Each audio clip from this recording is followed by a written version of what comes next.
Magandang araw po muli mga kababayan ko. Muli po ang inyong katropa guys. Chris Aki ng General Trias Cavite ay bumabati sa inyo ng magandang araw. Andito po ako sa Batangas mga katropa.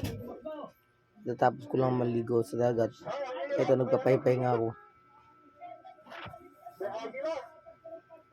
Yan lang po ulit ako nagawa ng short video kasi puro po ako pag-exercise ang inatupag.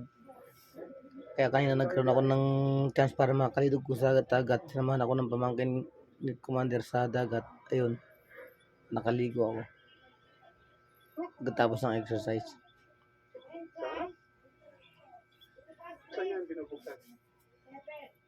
Ayan.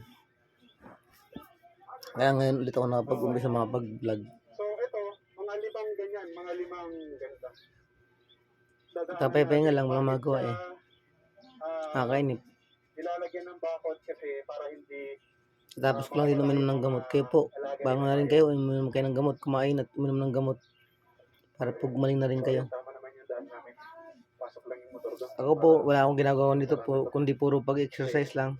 Kailangan isara yan. Para din naman po sa akin to eh, kaya nga ginagawa ko para gumaling na ako. Tinutulungan ko ang sarili ko. Para kaawaan ako ng Panginoon Diyos. Tingnan niyo po.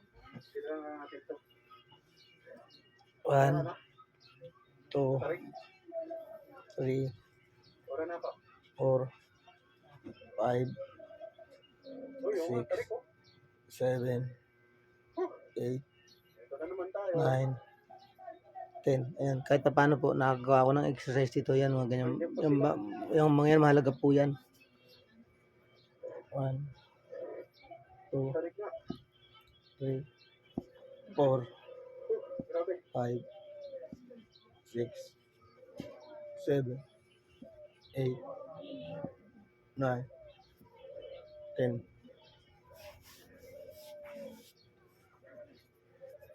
Gawin nyo rin po yan para mabanat po yung mga ugat nyo.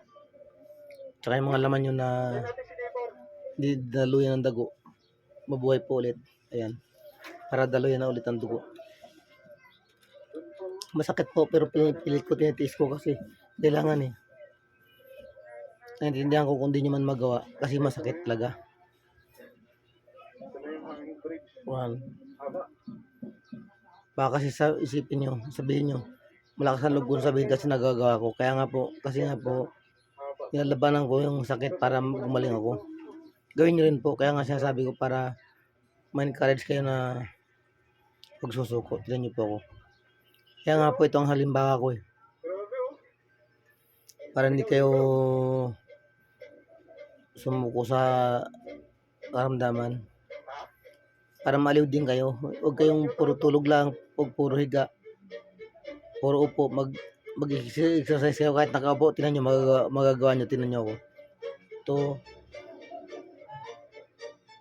3, 4,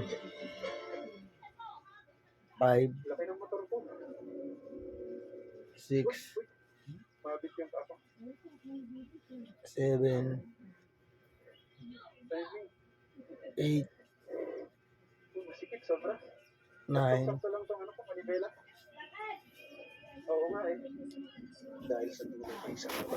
nakaupo man ako at the same time nag-exercise ako para gumalaw yung mga natutulog kong kalamnan at tugat. Para duluyan na ulit ng dugo. Ayun po. Ganun lang. Kahit pa paano malaking bagay po yan. Tulungan nyo ang sarili nyo. Para gumaling na rin kayo. Wala, yan lang may tutulong ko sa inyo eh. Konting inspirasyon, motivation. Kung may gusto man akong itulong, wala akong magawa kasi wala naman tayong financial, wala naman tayong perang pangtulong eh. Wala naman tayong mga sponsor kagaya ng mga sikat na mga vlogger, may mga sponsor sila. Ako naman kaya lang ako naka-ayos mag-vlog para nga maka-encourage sa mga kapwa ko may karamdaman na wag sumuko sa karamdaman. Karamdaman lang yan, kaya nating labanan yan. Huwag kayo susuko. Kaya yan. Kaya ko nga, isipin nyo, kaya nyo rin yan. kung mahal nyo ang pamilya nyo, lalabanan nyo yung sakit kasi para makasama pa natin sila ng matagal. Salamat. Hanggang kaya lang naman eh, huwag nyo pilitin pag di nyo na kaya. Pahinga kasi Ikaw muna dito. baka mapwersa naman kayo. Yun lang, otay-otay lang at least.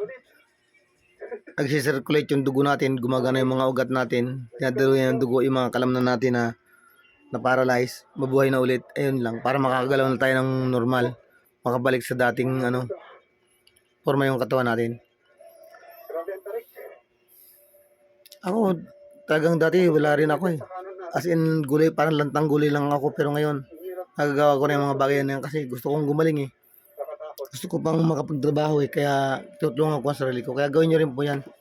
Kung mahal nyo ang pamilya nyo, tulungan nyo ang sarili nyo. Kasi tinutulungan kayo ng pamilya nyo eh. Tinutulungan tayo para gumaling tayo eh. Isipin natin para sa kanila, mahal natin sila eh.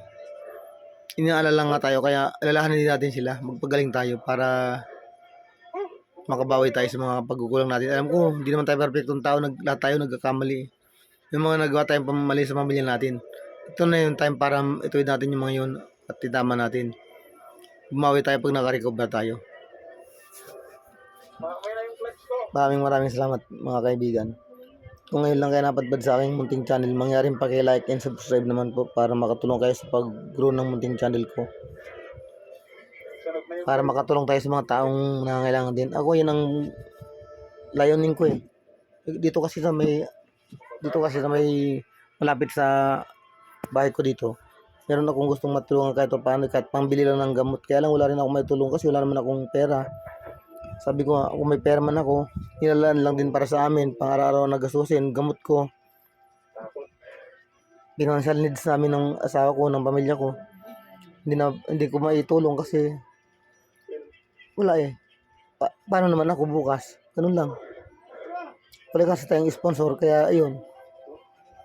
Yung iba kasi, kaya nakakatulong sila, may mga sponsor sila, may mga nagbibigay. Eh, tayo wala naman eh, kaya gusto naman nating tumulong, wala, yun lang. Hanggang motivation na lang. Pang-encourage lang na huwag silang sumuko, ilang magagawa kong tulong yan. Maraming salamat mga kaibigan. Hanggang dito lang muna ulit. At paki-subscribe na rin po para updated kayo sa mga susunod ko pang upload na video. Ayan po, pangako po yan hanggang sa gumaling ako. Maggagawa ko ng short video para lalo kayong ma-encourage na tulungan ang sarili nyo na gumaling. Huwag kayong sumuko, yun. Hanggang sa gumaling ako, ibablog ko para makita nyo kung paano ako gumaling. Ito nyo, kaya kong tumayo, maglakad-lakad.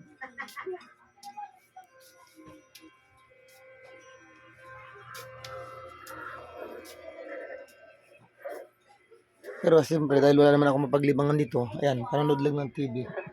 Kaya ang libangan ko, panonood ng mga TV ng palabas ng mga paboritong mga vlogger din. Yung mga moto adventure. Yan, yun lang ang libangan ko para wag ako mainip. tindahan. Tsaka ito, paggawa ng short video para makatulong din na kahit paano na ma-encourage kayo na tulungan din ang sarili nyo na Aming bridge. palakasin para hindi tayo masyado pabigat sa pamilya natin. Kumbaga, Tapos na po kami hindi sila masyadong mahirapan sa pag-aalaga sa atin. Yun lang yun. nagtaon natin dito. Okay po, maraming salamat. Yan. Sana at nagustuhan nyo po yung munting mensahe ko. Para naman po sa ating lahat yan, hindi naman sa akin lang. Bye-bye. Malaki may tutulong yan sa atin Thank you. sa paggaling.